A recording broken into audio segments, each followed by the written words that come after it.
Buenas tardes. A lo largo de lo que ha sido la jornada he visto que están casi todas las transparencias que había preparado ya fueron pasadas.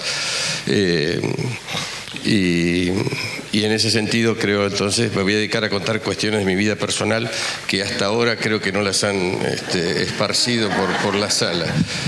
Pero de hecho yo tenía fascinación, yo nací y viví en pueblos con caminos de tierra y con centros urbanos grandes, recién a unos cuantos kilómetros, y siempre tuve fascinación por ver el trabajo de la motoniveladora.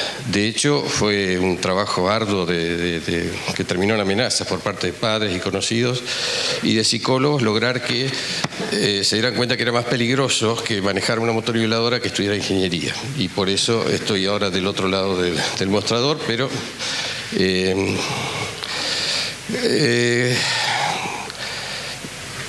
yo voy a empezar con una aseveración que a muchos hasta los va a chocar o les va a parecer fuera de lugar o no sé, o puede ser malinterpretada, pero yo creo que tiene que ser el disparador para que a partir de ahí nada más. Las transparencias creo que no sé si las voy a pasar o no, volvemos para el anterior. Pero si nuestro problema son los caminos de tierra y la transitabilidad permanente de los caminos de tierra, la pregunta es ¿por qué no los pavimentamos?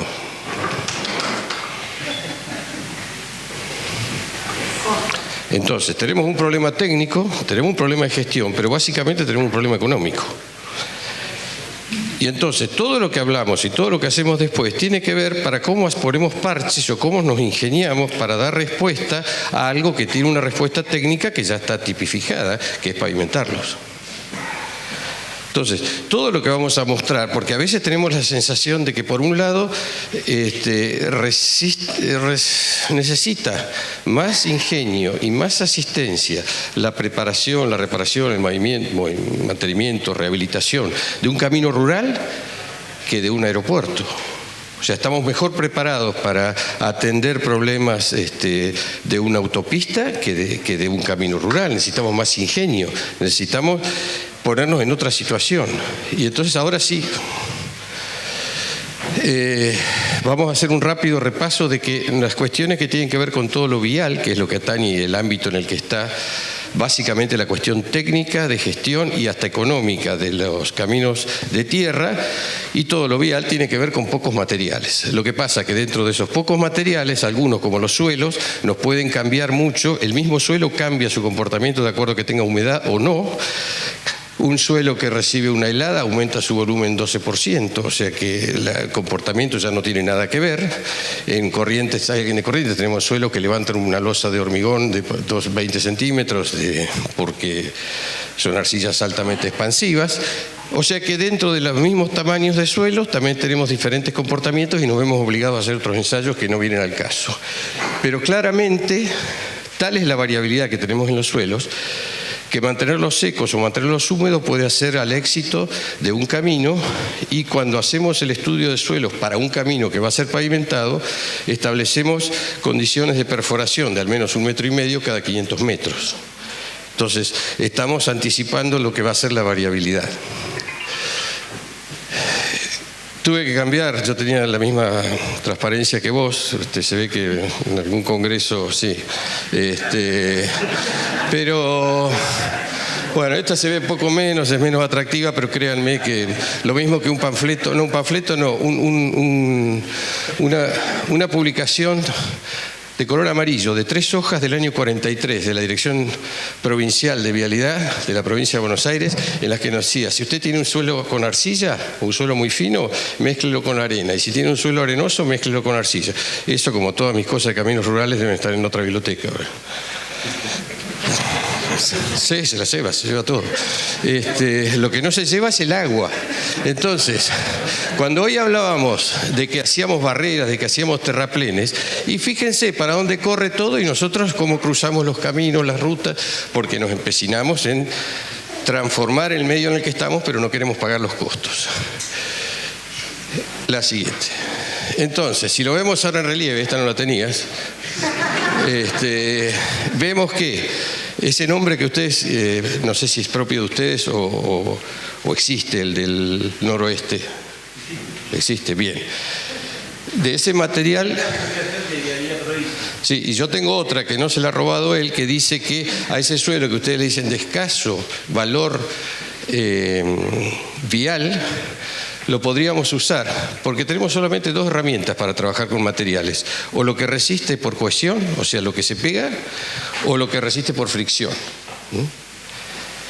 Y a ese suelo de allá arriba, del noroeste, que está redondeado y del mismo tamaño por el viento, de caminos que se nos vuelan o que arman como castillos de naipes que se derrumban fácilmente, a eso lo podríamos estabilizar con asfalto. Lo que pasa es que ya se ha perdido mucho de la técnica de estabilización con asfalto, hay poca gente que la domina, y ¿quién se anima a poner una firma de unos millones? Bien, entonces, 4% de la provincia tiene suelos granítico, diorita, no sé, materiales rocosos aptos para suelo. Entre los dos cordones montañosos podemos establecer que se sume a un 12% general. Volvemos al anterior. Y eso es todo lo que la provincia tiene como para un suelo que tenga aprovechamiento vial. Todo lo que es el delta, allá arriba donde se emboca el Paraná, tenemos unas arcillas espantosas, lo mismo que hasta llegar casi hasta San Clemente, y de ahí arrancamos con unas arenas que tienen una cantidad de sales que las hacen impracticables, que no deberíamos usarlas, no vamos a meternos acá. Tenemos algunos depósitos de conchillas y conglomerados calcáreos que van a la zona de Punta Indio, Magdalena, quizás hasta Dolores, bárbaros, cementan casi como un pavimento.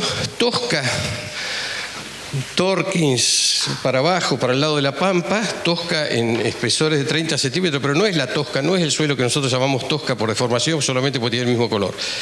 Estas son cuestiones que, llegado al caso, las tendríamos que remover, rocas realmente que las tendríamos que remover con explosivos o con equipos muy potentes, y que se han formado por el ascenso y descenso de napas con alto contenido de carbonato y que transformaron determinadas capas de limo. Esas rocas son muy buenas.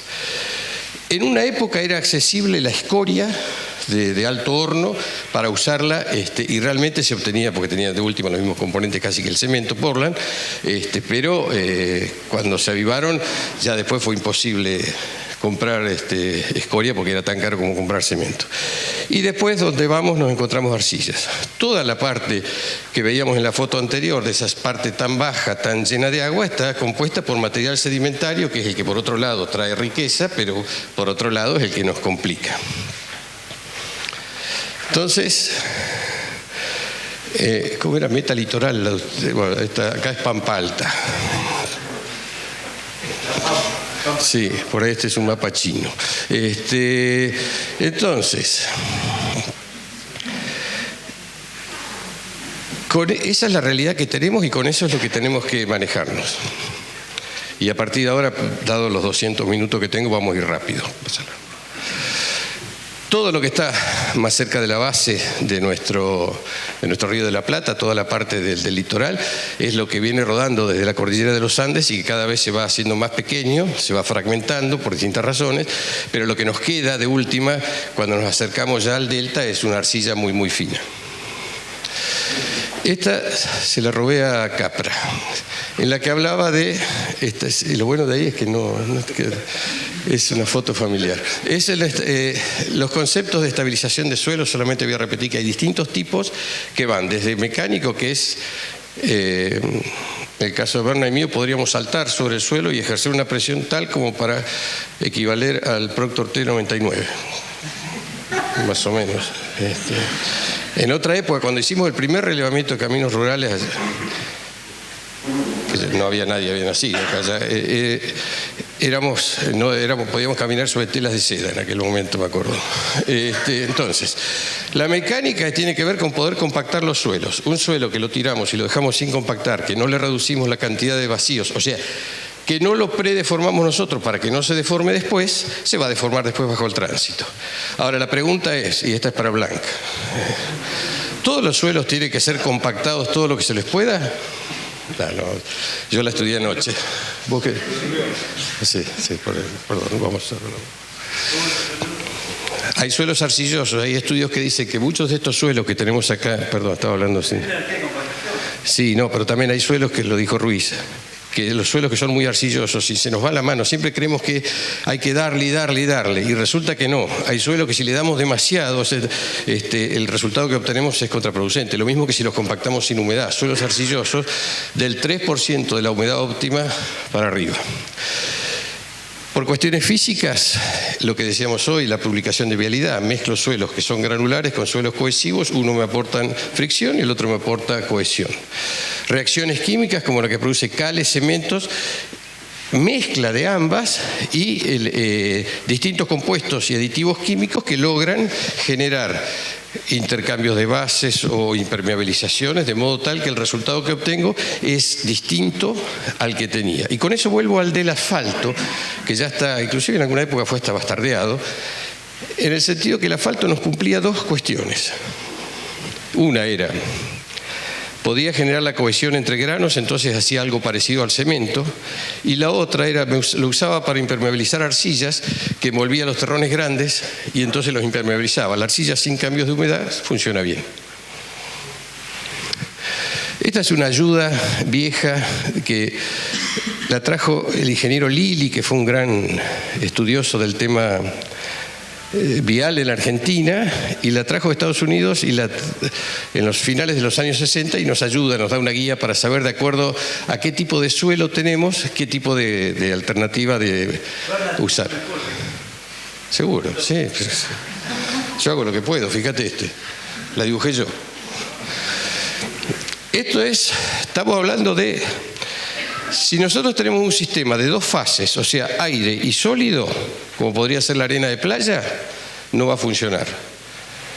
Funcionaría tapada de agua, pero no sería conveniente desde el punto de vista. Nosotros necesitamos trabajar con sistemas trifásicos, en los cuales tengamos lugar para el sólido, para cierta cantidad de vacíos de aire y para cierta cantidad de humedad. Bajo esas condiciones se pueden llegar a desarrollar condiciones que resistan y que tengan un valor portante aceptable como para resistir las cargas. Que por otro lado, yo no pude ver porque de estar ahí atrás, y aparte yo estaba durmiendo casi durante la presentación, pero en la presentación de Capra habló algo de las cargas. Sí. Y yo una pregunta que suelo hacerle a los alumnos es si se animarían a poner el pie debajo de cuando pasa un camión cargado. ¿No? ¿Lo has hecho con alguna línea? Sí, bueno, podía salir mal, sí, pero hay otros ejemplos. No, pero ¿cuánto me pasa? ¿Qué carga me pasa? ¿Qué presión me pasa la cubierta del... Puedo hablar sin micrófono, ¿no? ¿Se escucha bien? ¿Allá al fondo? Mejor no hablo. No, pero es muy fácil determinarlo, es la presión que le cargamos. O sea, ¿cuánto le cargan al camión? ¿110? ¿120? ¿Alguno carga 150? Libras por pulgada cuadrada. ¿Cuántas? 30 toneladas. Bien, 45 toneladas, máxima carga legal de la Argentina, 10 toneladas por eje, máxima carga por eje doble, dual en la República. Bueno, pero no contestaste mi pregunta, si se animaban a poner el pie o no. O sea, me está transmitiendo, para pasarlo a un lenguaje que seguramente es lo que estamos más acostumbrados a trabajar con hormigón o con otro tipo de medida, que es lo de kilos por centímetros cuadrados.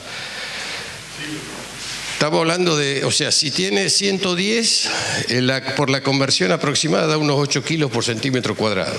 ¿Son suficientes para fracturar un dedo? Parecería que no. Pero sí son suficientes para romper el mejor suelo cal que podamos generar. ¿A qué resistencia le pedimos a las probetitas? Ahora me voy con lo de los pliegos y todo eso. A las probetitas de suelo cal no llegan a 10 kilos por centímetro cuadrado. Un suelo cemento muy bien dosificado, 20, 25, pero al aire libre se me fractura como un queso. O sea que esa tensión resistente es... Entonces le estamos pidiendo a mis amigos estabilizantes que resistan cargas para las que no están preparados. Y por eso no les podemos pedir que se comporten como si fuera un camino pavimentado. Esto sería un estabilizador granulométrico. Esta es una foto sacada ayer, solamente en 17 horas logramos llegar desde La Plata hasta acá. No manejaba yo.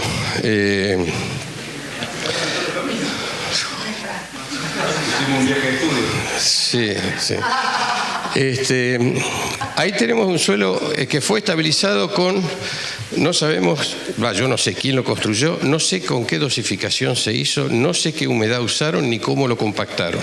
Lo que sí sé que estaba hecho una roca, pero también sé que cuando se les prendan 3 piedras, ahí vamos a tener un bache. Pero esto es lo mejor que podemos lograr. Esta es una obra de Berna. Sí. Sí. Esta no. Bien, estos eran el resumen de los estabilizantes, los más usados, y ahora viene la pregunta, ¿por qué se rompen los caminos? Porque de última, si estamos acá y no nos animamos por cuestiones económicas, porque parece que no están dispuestos a poner la plata, entonces vamos a tener que analizar por qué se rompen y en función de eso sacar conclusiones.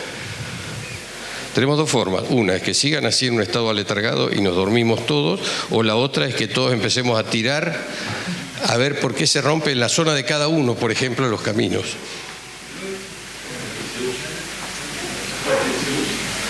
Bien. ¡Guapa! Bien. Tenemos los que sí, los que estén por decir no. Entonces, factores climáticos. O sea, el suelo, todo lo que tenemos nosotros expuesto a las condiciones climáticas, a calor, frío, a humedad, a lluvias, etcétera, o se vuela, o fluye como agua, o me lo llevan los camiones. Entonces, factores climáticos es una cuestión que me lleva a seleccionar tipos de materiales que dentro de la opción disponible para estabilizar resistan un poco más.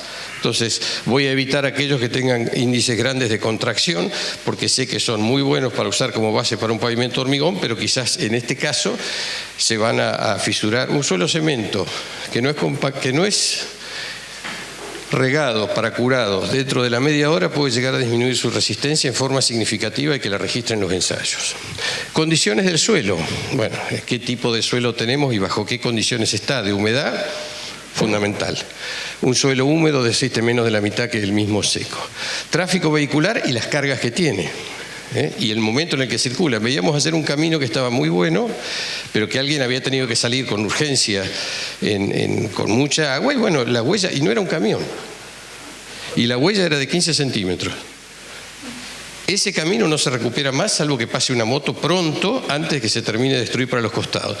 Deficiencias del diseño, porque tenemos que hablar y concebir una cuestión que tiene que ver, son obras de ingeniería, tienen que ser diseñadas, y para cada tipo estabilizado veremos una forma de combinar materiales, de decidir espesores, y de ver qué le ponemos abajo, y además cómo son ejecutados, cómo son controlados y cómo son mantenidos.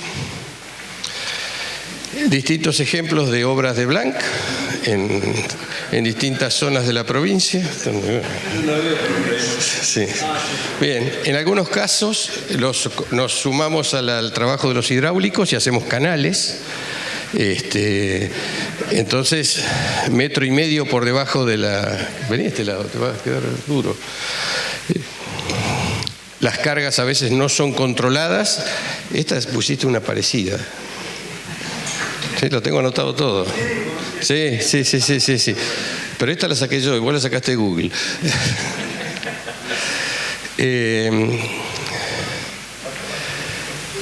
Esta es de ayer, en la que hubo un suelo que fue hecho teóricamente con estabilizados, pero nuevamente no sabemos qué cantidad de piedra, qué condiciones, pero lo que sí vemos que todo el material suelto del medio es el talco ese que no solo se va a lavar y se va a volar, sino que también pone en riesgo la seguridad.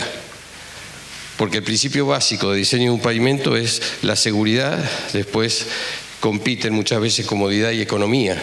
Pero acá tenemos un problema de inseguridad bastante grande. Además de que en la próxima lluvia ahí eso se va a llenar de agua y se lo va a llevar a alguien. Acá tenemos otra foto de un estabilizado, una obra que tendrá 3 años y que ya empieza a tener marcas, y cada una de esas deformaciones va a acumular agua sobre el terreno, eso se va a romper. Hicimos el alteo, pero el alteo lo hicimos con un material orgánico que es muy bueno para que crezca pasto, pero no sirve para este tipo de cuestiones y además pasamos sobre algo que no sabemos ni cómo está, pero quizás eso define una vuelta de 20 kilómetros o no para poder acceder. Otro canal. Y acá, en esto, es una presentación vieja, creo que era de los 3, así que vamos a dar algo de crédito también a Berna para que se despierte. Pero tenemos distintas fotos, distintos lugares a los que se les dibujó un croquis de las condiciones que tenía y en las que vemos algunas cuestiones que varios citaron hoy que tienen que ver con esa mala ejecución de los bordes y la acumulación del agua dentro de lo que es la calzada. Bien, entonces dentro de las causas, erosión superficial que se lleva todo, empieza en los pequeños huecos que se hacen. Esos huecos se transforman en baches. Por otro lado, tenemos, bueno, acá vemos cómo estos lugares, en un estabilizado que hoy está muy bueno, esto va a ser un bache en la próxima lluvia. El serrucho, con el serrucho hay una receta, la usaba mi padre, fue la última vez que la usó, que es ir a 80 kilómetros. Por la frecuencia que uno va a 80 kilómetros, el serrucho, uno va arriba de la ola. Querer frenar o querer girar es otra cuestión, pero uno no va bien sobre el serrucho.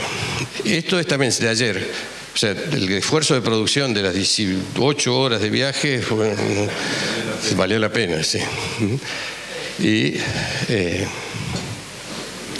polvo en suspensión, o sea, parece una pavada a esta altura, yo estoy pintando de una forma casi hasta excesivamente cómica de algo que es un problema, porque la transitabilidad uno solamente la valora como cuando la pierde, o sea, estamos acostumbrados a cuando tenemos la libertad y muchas veces para los que somos muy urbanos o que nos hemos olvidado lo que es vivir en otros lugares, el pensar en que si uno puede salir o no, o el llamado de que se encajó fulano o me encajé y a ver quién me saca, o sea, son cuestiones que no son para nada cómicas. Bueno, entra en calentamiento el intendente de Rufino, Natalio Latanzi, y Eduardo va... Voy cerrando, bien. Agüellamiento, fallas de escurrimiento laterales, socavaciones. Y esto es un resumen de todas posibilidades que nos da esta ausencia de fondos para pavimentar, para buscarle solución, que tienen que ver soluciones con el diseño y después con todo lo que las posibilidades de mantenimiento que hay, rutinario, mejorativo, de rehabilitación, etcétera, etcétera. No escapa sobre el final la cuestión de la capacitación y planificación comunitaria. Con esto yo no estoy diciendo que la gente es la que tiene que votar, como pasó alguna vez en La Plata, que votaba dónde iban los semáforos. O sea, la cuestión de dónde van los semáforos es una cuestión técnica, pero sí el involucramiento en las decisiones que tienen que ver con el funcionamiento. Mi primer contacto con los caminos rurales fue con planes participativos en Madariaga y en Maipú, la mayoría de ustedes no habían nacido todavía, pues yo me conservo muy bien. Pero en esas situaciones se organizaron talleres en los que las primeras urgencias de los productores pasaban porque sáquenme rápido el agua después de una gran inundación, y terminaron después de 2 o 3 talleres con de qué forma manejamos el agua y logramos hacer una forma en la que haya un escurrimiento gradual, que haya alcantarillas que tiren 20 metros, 25, no sé, yo no soy especialista en eso, pero buscar de otra forma. Y acá viene una cuestión bastante polémica. Yo me voy a alejar porque sé que opina distinto. Pero si el problema es que el camino se nos vuela por polvo o se nos vuela por viento, si el problema es que el agua se lleva lo superficial, la solución es proteger la superficie del camino e impermeabilizarla.